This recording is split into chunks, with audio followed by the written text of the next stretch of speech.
Oh, hi there. Hello, my name is Derek. I am the host of 10 Minute Talk Show. Look who's over there or over there. She's beside me digitally. How's it going? I'm Allie, social media coordinator for WDW Magazine, and I've worked at the Disney parks for like 4 years. It's all true. She's also the social convener or social manager. You do a whole bunch of things for a 10 Minute Talk Show as well. So you're also on the 10 Minute Talk Show crew, and you've got Disney credentials. It makes sense we should do this. So we were just gabbing one night about social media stuff, and we thought, shouldn't we talk about Disney stuff? Like I got a bunch of toys here, and we're in the middle of a pandemic. You're a Disney expert. We thought about some of the biggest tear-jerking moments in all of Pixar movies, and we said, well, that's an episode right there. Absolutely. So we came up with our 10 list, and some of them overlap and some of them do not. So we're gonna do mine first because you're the expert. So I keep pointing to where you're not. This is what's weird about digital stuff. So these are the top 10 biggest tear-jerking moments in all of Pixar cinema. So my number 10 was actually Riley's breakdown in Inside Out. You know what I'm talking about? When she finally cracks and she's moving into a new place. She's a young girl. She plays hockey. This is right in the wheelhouse for me. I have a daughter, and it's just one of those. And were you watching it with?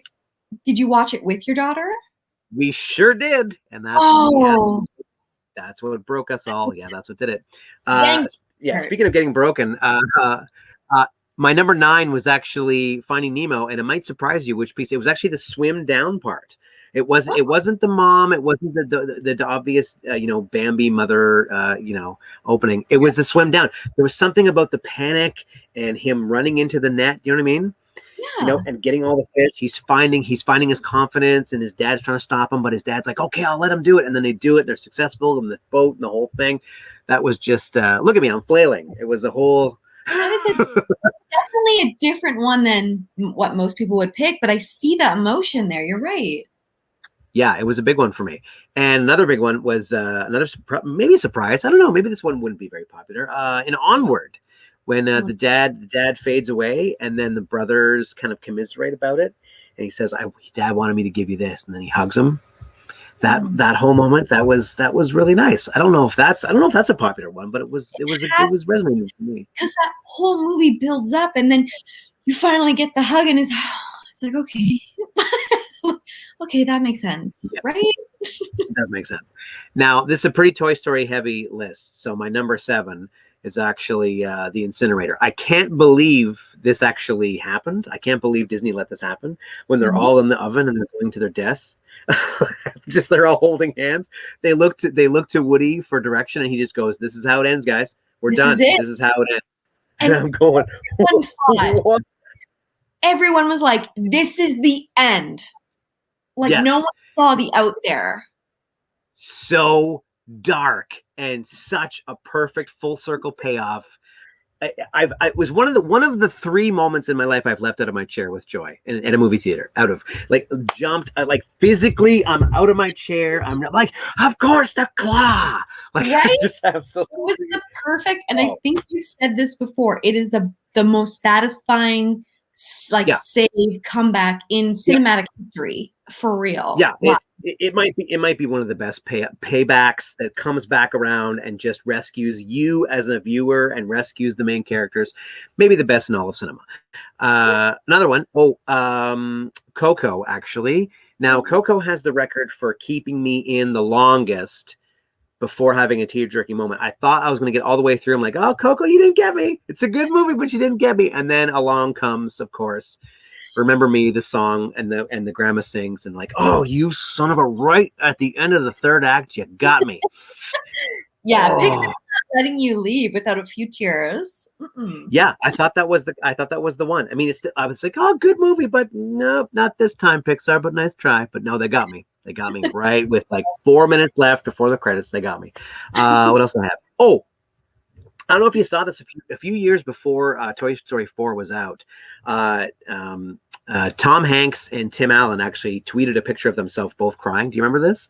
Yeah. And I think it was Tom Hanks who said, "Oh, that last line," something really cryptic, without giving it away. And they weren't joking. That last line, you know what line I'm talking about? They're on the awning of the thing, and Buzz says, "She'll be fine. Bonnie will be fine." Oh. boom, just that. I did not see it coming. Now I'm like, oh, they say he means that she's gonna. Oh, just a beautiful, just two. And you know what? Guys don't. I know they're plastic and felt. I know they're just stuffing and batteries. But men don't show their emotions enough. And there was something so beautiful about those two old friends of 25 years or whatever, hugging. Yeah. You know what I mean? There's something about guys. Same thing with Onward. It was like men, brothers, guy friends. They just don't hug and show their emotions enough, and it really pulled on it for me. You know what I mean? Yeah, and I'm glad Pixar showed that, and then in both scenarios, right? Because like men can't show emotions, but here they are. Like, we're doing it. Yeah, they're not even people. They're just toys. Come on, guys, do better, men. Your flesh and bone. Do better. You have beating hearts. What else did I have? I had Wall-E. Speaking of things that show emotion that aren't actually people, Wall-E. Oh my God. Now, with all due respect to 2001: A Space Odyssey, it's a great film. It's one of the greatest of all time. Wall-E is actually the last sentient being on Earth. And I don't think we realize that, because those people that are up in the ship in space, they aren't Earthlings. They've been in that ship for 700 years or whatever. Forever. So there's nobody left on Earth that's still like a naturally born Earthling, except for Wall-E. He's sentient, right? He's got eyes. He's got emotions. So he's the last thing living, except for the plant. That's a lot of pressure. I didn't even realize that. Poor Wall-E. Yeah. Oh, so when he breaks, that's the end of the bloodline. That's the end of humanity forever. Like, we're done. So you don't even realize that when he's crushed, we're finished. That's it. If that ship hits an asteroid coming back, we're done. That's the end of our bloodline. Good night. So it's a big deal when he gets crushed. That's why I was hurt so bad by that, and I love him. And I will say this: the first 10 minutes, there's something so beautiful about Wall-E finding joy in a wasteland, like in an apocalypse. Like the fact that he's so comfortable and so happy in such a terrible surroundings.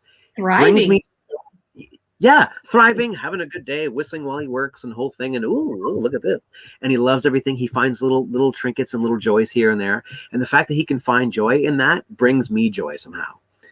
That and the first 10 minutes of Pee-wee's Big Adventure are my favorite first 10 minutes of any movie. Just saying.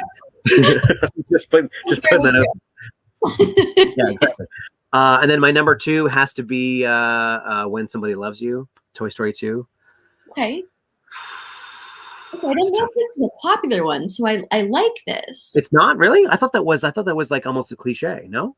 The Jessie one? Yeah, the Jessie story. No? I don't know. Maybe because I think I felt like it was, I'm like, poor Jessie, but I kind of liked her better with the gang. Like I was like but you're thriving.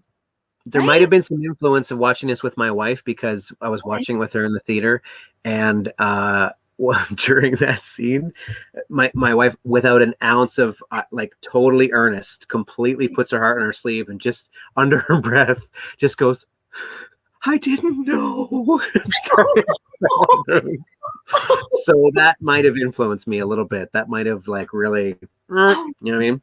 Oh my gosh, your wife has had a past. Oh my gosh. Yeah, she didn't know that the toys had feelings, and so she was crushed. Those Valley Village trips. Ooh.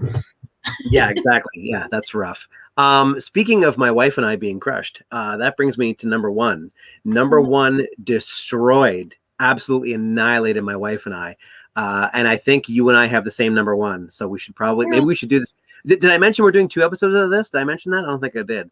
But we're gonna do this is a 2-parter, friend. We're not gonna fly through these 10 lists in 10 minutes. So we're gonna do part 2, which is your list, which is the more impressive list and more authentic, because you know your stuff. Mine's just nonsense. Yours is legit. Yours is canon. You know what I mean? That was my top 10 list. Number 1 is going to be in the next one. So let's get to number 2, shall we? That was fun.